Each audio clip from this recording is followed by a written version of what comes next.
Blog Talk Radio. Hello everyone, good morning. This is Lori Smith on Blog Talk Radio. It is Tuesday morning, 6 o'clock here in Calgary, Alberta, and April the 13th. This is One Child Abuse Survivor to Another. We're on for 30 minutes, and it's a live internet streaming radio broadcast from blogtalkradio.com. I hope that the sound is good.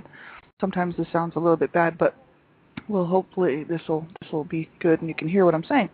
We're continuing on with the Survivor to Thriver workbook, and that is found at the ASCA Adult Survivors of Child Abuse website. It's a Morris Center program, and you can pull this workbook up yourself. It's a free download, and it's available for anyone who wants to go through it, and that is www.ascasupport.org.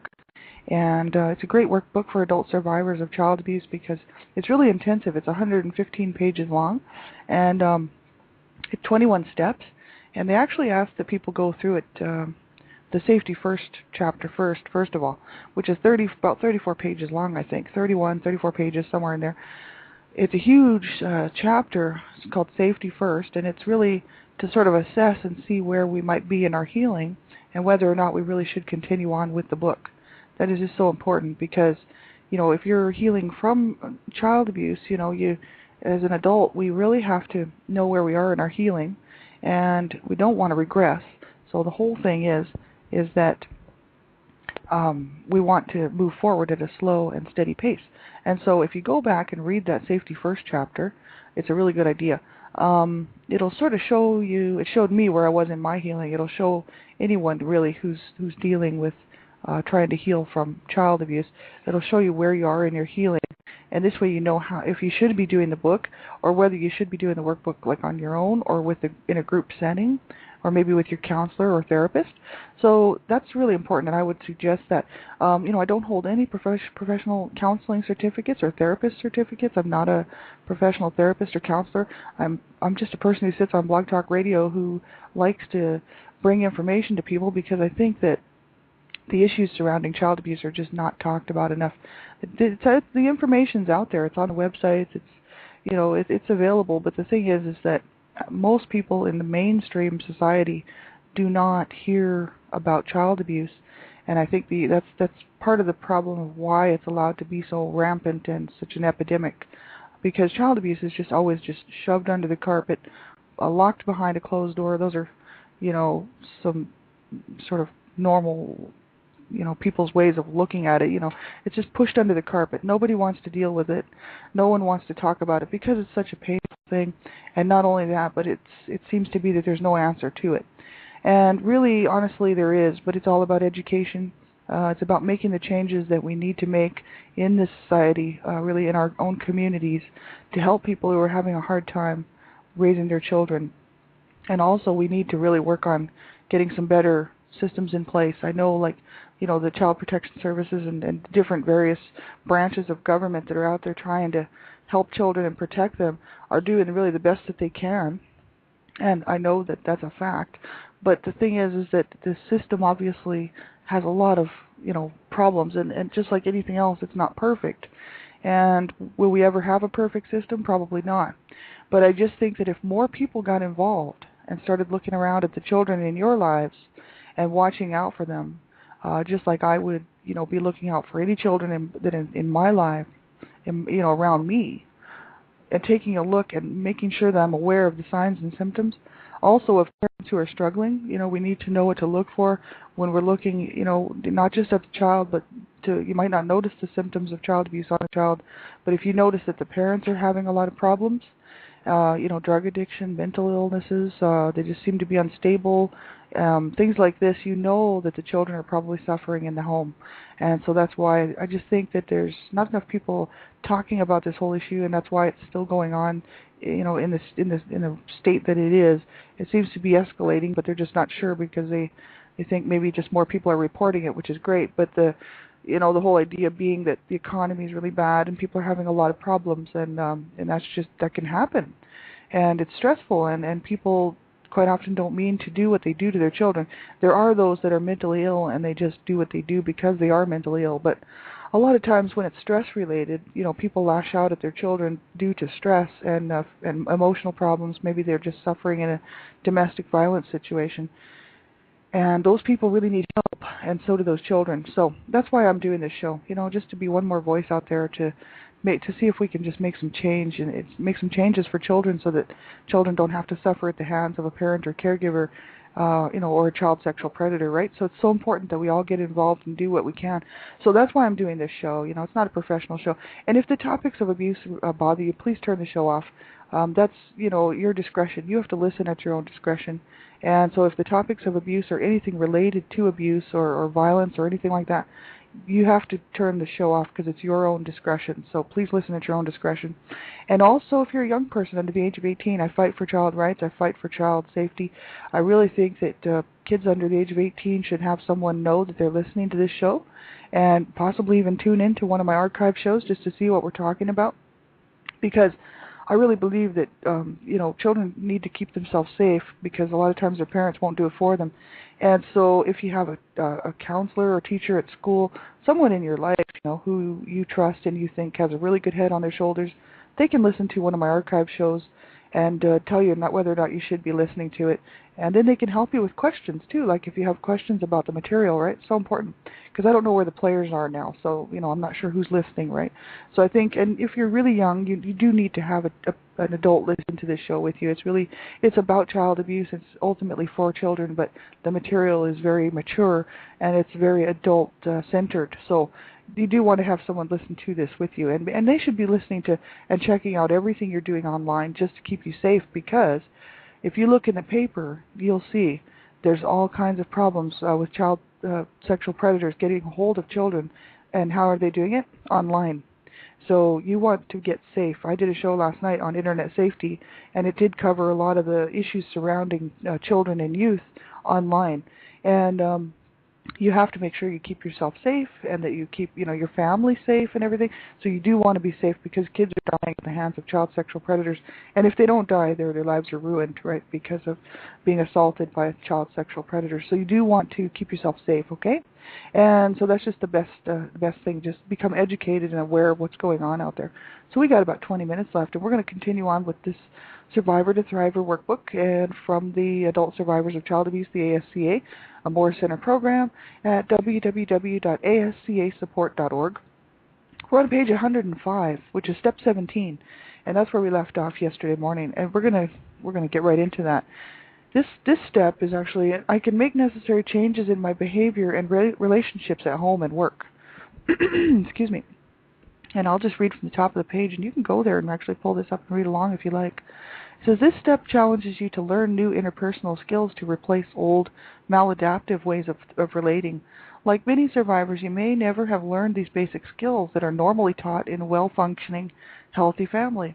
As a result, your relationships may be suffering.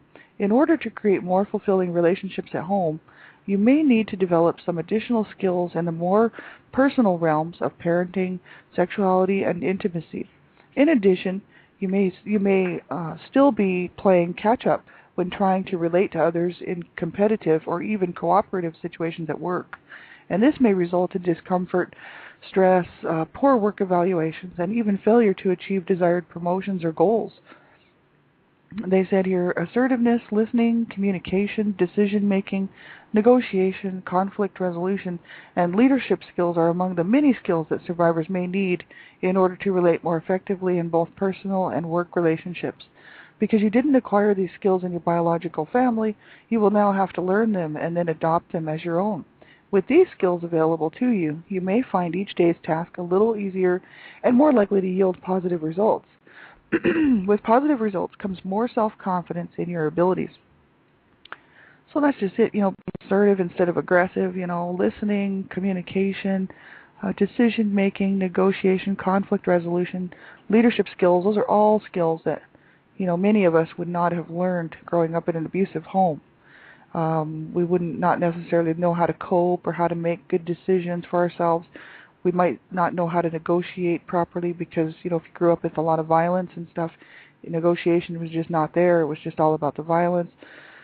Communication can be a problem because, if we are hurt, and we're just take everything everybody says very seriously and personally, it can cause a lot of problems in communication. I know that. Even in personal relationships, I know that was an issue for me for many years.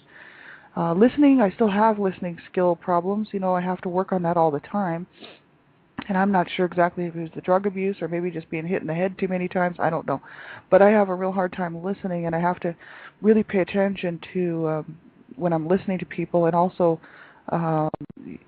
like following through it at work. I have a lot of issues like that because I'm not sure if it's just an attention problem or what, but there's lots of things that happen to kids, and even if you weren't abused, these things can be problems, right?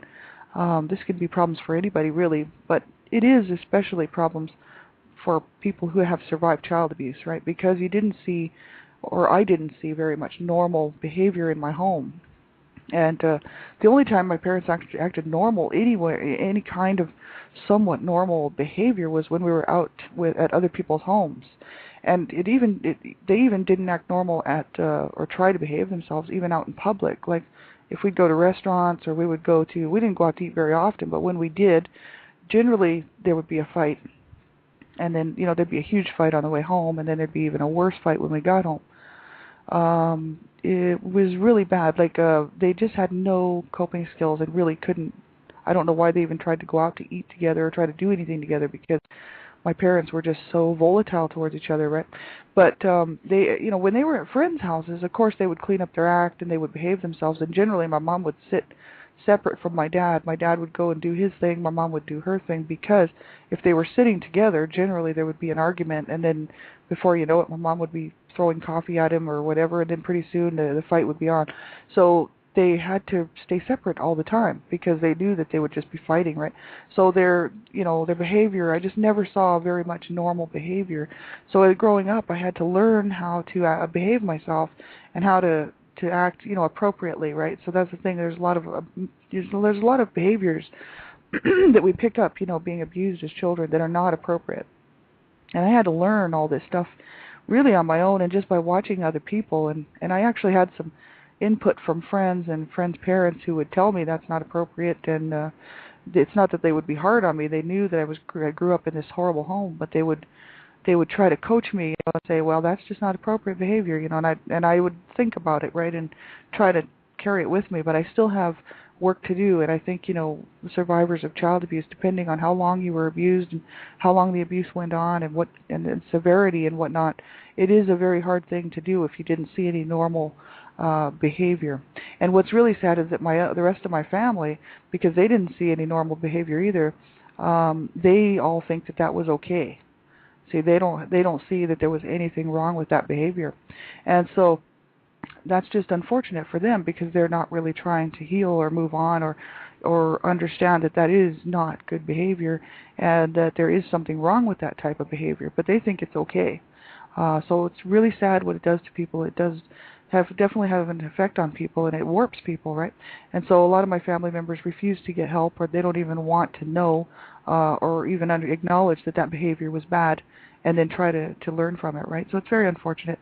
But hey, that's their problem, right? If they don't want to acknowledge the abuse and move forward and have a good life, well, that's just their own fault, right? I can't handle that. It's not my responsibility. I can't take that responsibility on, right?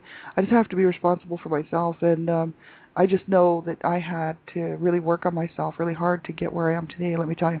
So self-help, they have recommendations here, self-help, and also for professional help.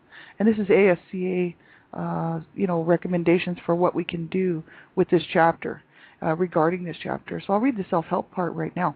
And it says, number 1, what professional or interpersonal skills or knowledge do you still need to realize your life ambitions? How can you go about developing these tools? And does your company provide training or other programs to help you develop in these areas? And have you ever thought of returning to school to get the degree that you once felt was beyond you? So this is just a thing. If we work at a company or a good job that actually provides good training or different programs to help us in these areas, for instance, conflict resolution or leadership skills, communication, things like this, we should take advantage of it. We should really go for it, because if a company is actually offering this training, it'd be great to actually get involved in that, right? And some companies obviously don't, but there's companies out there that do. And if you happen to work at one, it's really a good idea if you can get in on that, just learning those different skills, right? And it says here, have you ever thought of returning to school to get the degree that you once felt was beyond you? And that's such a good thing, I think, to sort of, I don't know, do something good for yourself, right? I mean, I did. I went back to school, and I didn't go back to school for, like, I went to school for cooking when I was like 25. I went to school down in Albuquerque, New Mexico at a vocational institute, and I learned how to cook. It was a 2-year program. It was supposed to be almost a 3-year program, but I didn't finish it because my brother had killed himself. And well, he didn't kill himself, but he kind of did. He overdosed, and I think he did it on purpose because it was right near his birthday, and he was probably really depressed because my mom didn't want to ever see him again.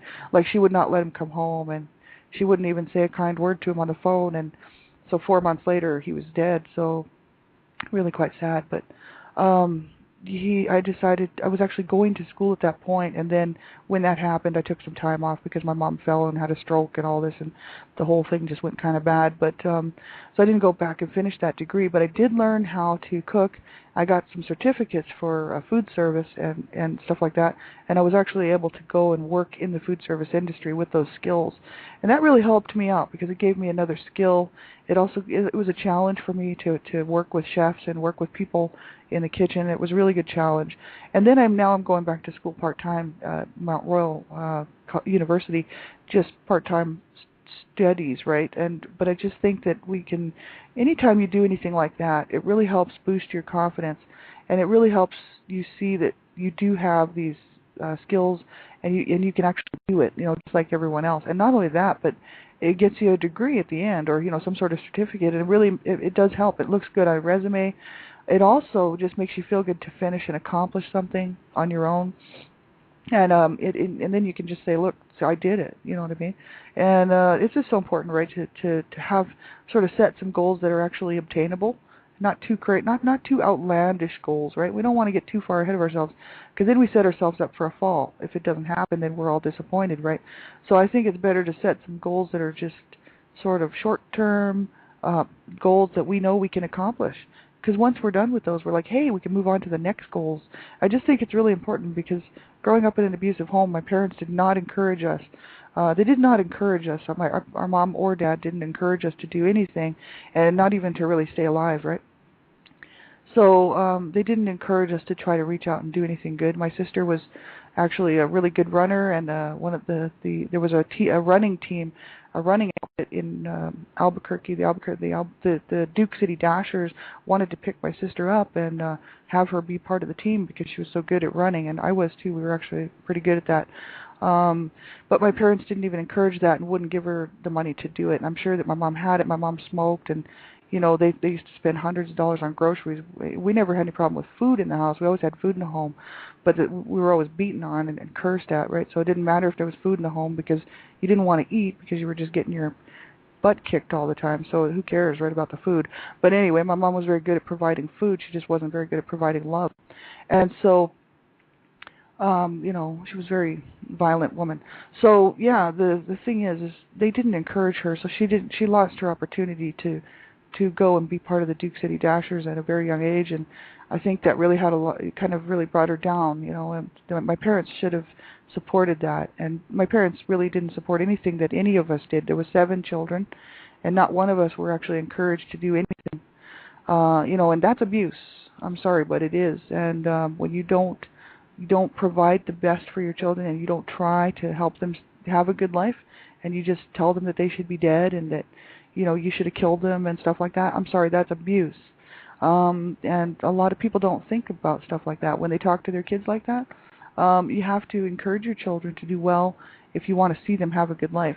And it's just so important, you have to think about what you're doing when you're talking to your children and how you treat them and not lash out at them and year after year treating them so badly, right? It's crazy. That's just the thing. If you were not encouraged as a child and grew up in an abusive home and stuff, you have to almost take this role on yourself. You have to encourage yourself to go out and do these things. Take a class at some sort of a school, like, get involved in something that you really like, whether it's a sports activity or photography, something that you've just always wanted to do, an art class, a writing class, a journalism class, just anything. It doesn't even have to be for a degree. It could just be for a short-term thing, just some classes. You can even find these classes at the library. I know even here at my library, there's all kinds of courses that are really cheap. You can take them. They're actually really affordable because they want to get people in there and involved. And there's lots of neat stuff you can take where it actually gets you out with people, and you learn how to interact with people, and you might make a friend, right? And even if you didn't make a friend, at least you come away with some knowledge, and also just getting to know that you did something for yourself that was very positive and proactive. I think it's very important, absolutely, to be part of the community and be part of, because if you were abused as a child, generally the family is just broken apart, right? So, you lose that sense of belong. You lose your place. You don't know where you fit. But in our own lives and in our own communities, right, as adult survivors, we don't have to carry that on. We can get involved and learn how to do this stuff and how to trust people. And we have to use our gut instinct and stuff. And I'm still very, I'm a little overboard with my trust situation, but I'm still willing to give people a chance. And if they screw up, well, then I have a tendency to just tell them to get lost. But I'm still willing to trust because I want people to trust me, right? I want to be part of something because I want people to accept me as being part of something, right? It's we have to sort of put ourselves out there a little bit to do this stuff, but it's worth it in the end, because you end up learning stuff, meeting people, getting out, getting involved. You might find that you really enjoy something and that you didn't even know that you would enjoy if you don't go try it, right? So that's why I just try to encourage people, because even like my sister, she was going to be part of a Duke City Dashers team and go around the world and run and have a good time. And here my parents are, they wouldn't even buy her any new clothes. She had to wear my brother's clothes, and I wore her hand-me-down. So they wouldn't pay for her to do this. It was probably $50 or $25 or something.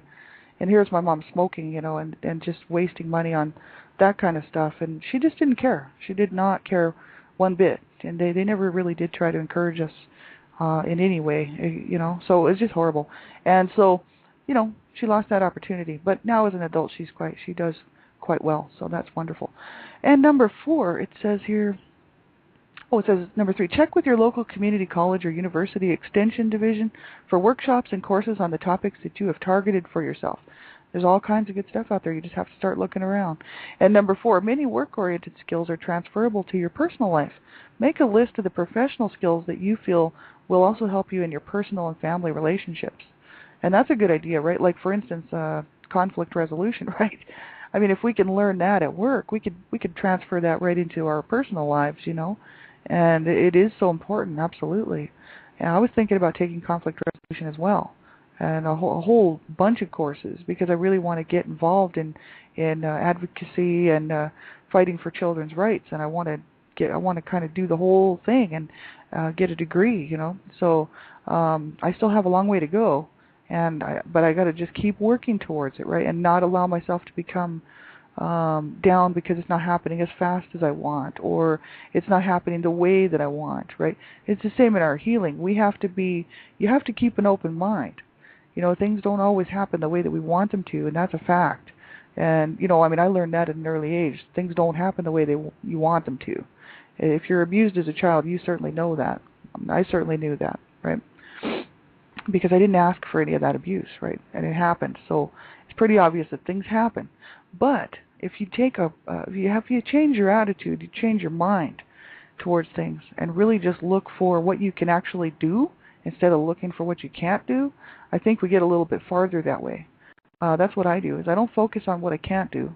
I just focus on what I can do, and then I just keep going from there. Because if you focus on what you can't do, you're just hitting a brick wall. It doesn't matter what you can't do, but what matters is what you can do, because then you can do something about it, right? So I think that's the whole thing. We have to really take a look at these little small things that we can grab a hold of, because I know I don't have any money either. And so I do a lot of studies online, you know what I mean? Because I'm like, well, okay, if I can't study at school right now, I'm just going to keep studying, because there's no sense in just dropping it and watching TV for the next 20 years. I got a lot of work to do, right? So I stay very focused on what's going on, and I also stay focused on the international scene as well, as I study Afghanistan and all things Afghanistan, because I want to help the children in Afghanistan, right? But I want to be involved here as well, locally, because I was abused as a child in North America, and there's not enough we have systems in place, and our family fell through the cracks, right? I want to make some changes, and I want to see some things happening here for children. So I'm going to continue on. I think even that in itself is very empowering, just to know that I can keep learning and keep learning. It doesn't matter whether I'm getting a degree or not. So by the time I'm done with this, I'll have just as much knowledge as the next guy. I just won't have a degree, but I can challenge an exam. You know what I mean? I can challenge it by doing a project and still get my degree. So the whole thing is you don't have to go through that. There's ways to get around things. And if you don't have a whole lot of money or stuff like that, there's still things you can do to get in on stuff. There's free things, too, around the city that you can do, free workshops and stuff. And you can get involved. Might be not be exactly what you wanted to do, but at least you're out there and doing something, right? So it's so important. And it says here, consider taking a workshop or class that focuses on the personal relationship skills you want to refine. In addition to community colleges and university extension divisions, many churches, community counseling centers, and family service agencies offer these classes. So that's cool. I just think that's so good. We just got to start looking around to see what's out there. You know, gardening. I don't have a yard, so it doesn't do me any good to learn how to garden. But the thing, I don't even have much sunlight, so I don't have plants or anything like that. So, but if you have a garden and you like to get out there, you know, you could take some gardening workshops with people and get out and meet people and get some sunshine. And such a good idea. You know, we have to take care of ourselves. We have to do what our parents and caregivers did not do, and that's nurture ourselves and pay special attention to what might make us feel better, you know what I mean, on our healing journey, and what might give us some confidence, and we might actually make a friend out of it, which is a great thing, right? And then they say here, these are the professional help recommendations from the ASCA, and they said here, number 1, if you are still unclear about your career interests or goals, consider meeting with a career counselor who may use vocational interest and personality tests to help you narrow down your career and job preferences. As they work through your recovery, many survivors shift jobs or careers to find a position that better suits their newly developed personalities. And I guess that can happen, right? After you start to heal and you start to feel like, you know, life makes sense and you have a better sense of who you are and who I am, you know, we might change careers and jobs. And I know that's kind of what's happening to me right now. I've just decided that I want to get into, you know, child rights and child advocacy and stop abuse, you know what I mean? Stop child abuse. And so, you know, before that I was just more interested in cooking and financial institution type stuff, right? So back office type work, right? And so administration is really what it's called. But I really thought, no, I kind of would rather be doing this because I want to help children. I want to help save children from a life of survivor issues that I'm going through. I want to stop child abuse, right? So important. So it says you can always discuss career options and ideas with your therapist. He or she will be able to help you identify and prioritize your interests and learn how to realize your objectives. Since values, interests, and job preferences are intricately connected to your identity and personality, and these have been in flux up to now, it says, it may have taken this long even to recognize your professional interests and aspirations. That's right. It can happen. And number 3, use your therapist to help you identify and refine those professional skills that can transfer to your personal life and relationships. So that's if you have a counselor or a therapist, which is a good idea. And I can't afford one, otherwise I'd probably have one. You know, they can help us to learn to identify what those skills are and help us to refine them as well, right? So important.